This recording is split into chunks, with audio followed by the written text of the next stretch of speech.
لم يلد ولم يولد ولم يكن له كفوا احد۔ اللہ تعالیٰ نے ارشاد فرمایا قل هو اللہ احد، اے محبوب پاک، اے نبی مکرم صلی اللہ علیہ وسلم، آپ فرما دیجئے کہ وہ اللہ یکتا ہے۔ اللہ تعالیٰ نے سورہ اخلاص میں پہلی آیت میں اپنے محبوب پاک کی زبان اقدس سے سب سے بڑی سچائی یعنی اپنی یکتائی کا اعلان کروایا۔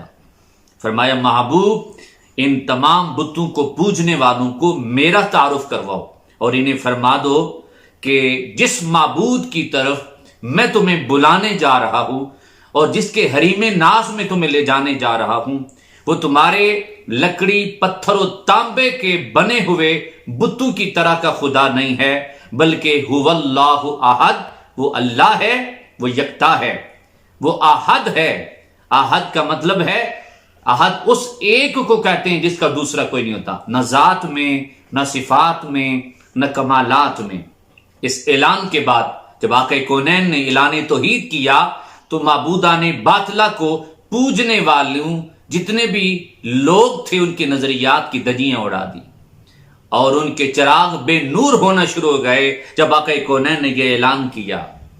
اب اس آیت کے اندر اللہ تعالیٰ نے دو رد کیے ہیں۔ پہلا رد کیا ہے کہ هو اللہ، یہ بتا دیا محبوب انہیں کہہ دے کہ جو لوگ سرے سے اللہ کو مانتے نہیں ہیں انہیں بتا دیں کہ وہ اللہ ہے، یعنی کائنات کا ایک مالک و خالق ہے۔ اور دوسرا فرمایا احد، وہ یکتا ہے، یہ مشرکین کا رد ہے۔ دوسری آیت میں اللہ تعالیٰ نے ارشاد فرمایا اپنے محبوب کی زبان سے، فرمایا محبوب انہیں یہ بھی کہہ دو وہ اللہ الصمد ہے، اللہ بے نیاز ہے، یعنی ساری کائنات اس کی محتاج ہے، وہ کسی کا محتاج نہیں۔ حضرت عبداللہ ابن عباس فرماتے ہیں کہ سمد کا مطلب یہ ہے کہ جس کی طرف ساری کائنات اپنی مصیبتیں لے کے رجوع کرے اسے اللہ الصمد کہتے ہیں۔ امام جعفر صادق فرماتے ہیں کہ سمد کا مطلب یہ ہے کہ جو ہمیشہ غالب رہتا ہے، مغلوب نہیں ہوتا۔ اور ایک قول بڑا خوبصورت کسی نے بات کی کہ سمد کا مطلب یہ ہے کہ جو کوئی فیصلہ کر دے، جو حکم دے دے، اس کے حکم پر کوئی نظر ثانی نہ کر سکے، اسے اللہ الصمد کہتے ہیں۔ کسی دانشور نے کسی انسان سے سوال کیا کہ بتاؤ یہ بے نیاز کسے کہتے ہیں؟ اس نے کہا بے نیاز بے پرواہ کو کہتے ہیں۔ تو دانشور نے آگے سے کہا کہ اس کا مطلب یہ نہیں ہوتا، بے پرواہ تو بے حس ہوتا ہے، اور میں جس بے نیاز کی بات کر رہا ہوں وہ بے پرواہ نہیں ہوتا، اسے پرواہ ہوتی ہے کیونکہ وہ انسان سے محبت کرتا ہے اور محبت میں بے پرواہی نہیں ہوتی۔ تو پھر اس نے پوچھا پھر آپ ہی بتا دیں بے نیاز کا مفہوم کیا ہے؟ انہوں نے کہا بے نیاز کا مفہوم یہ ہے کہ جو کسی کا محتاج نہ ہو، یعنی اللہ تعالیٰ انسان سے محبت کرتا ہے لیکن انسان کا محتاج نہیں ہے۔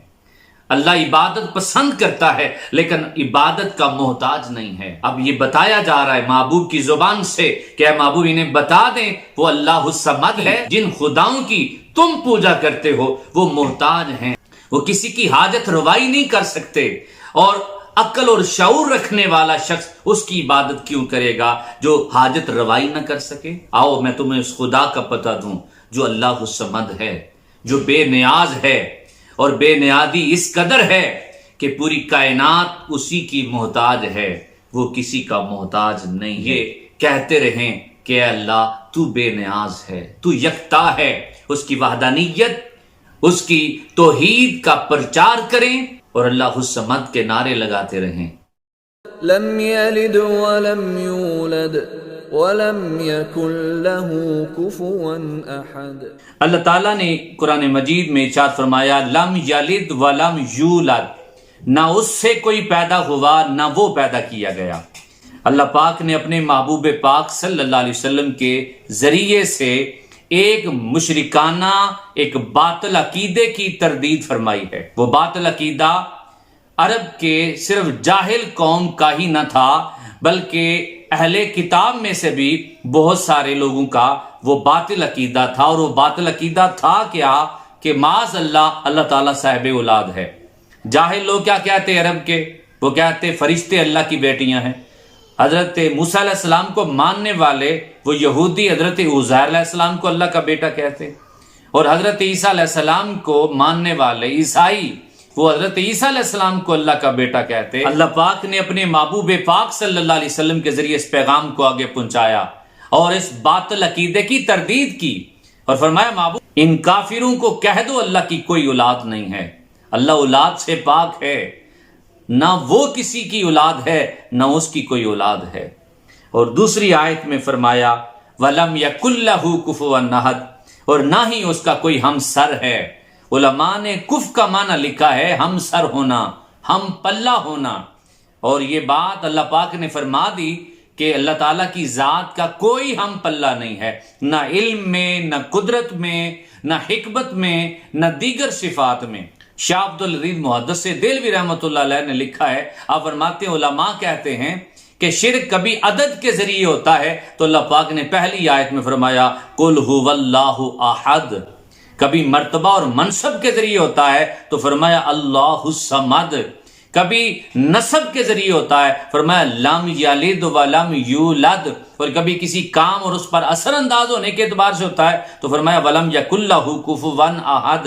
اللہ پاک نے مکمل اپنی توحید کو اپنے محبوب کی زبان سے اور اپنے محبوب کے ذریعے سے بیان فرمایا۔ کسی نے اپنی محبت کا اظہار اس انداز میں کیا، اللہ کی حاکمیت کو اس طرح بیان کیا، مقام عرش اعظم پر وہی قائم، وہی قابض، وہی خالق، وہی مالک اور وہی یکتا، وہی دانا، اور اپنی عقیدتوں کا اظہار اس انداز میں بھی کیا کہ قیامت تک سجدے میں رہے سر میرا اے خدا، کہ تیری نعمتوں کے شکر کے لیے یہ زندگی کافی نہیں ہے۔ اللہ تعالی ہمیں سمجھنے اور عمل کرنے کی توفیق عطا فرمائے۔ وما علینا الا البلاغ المبین۔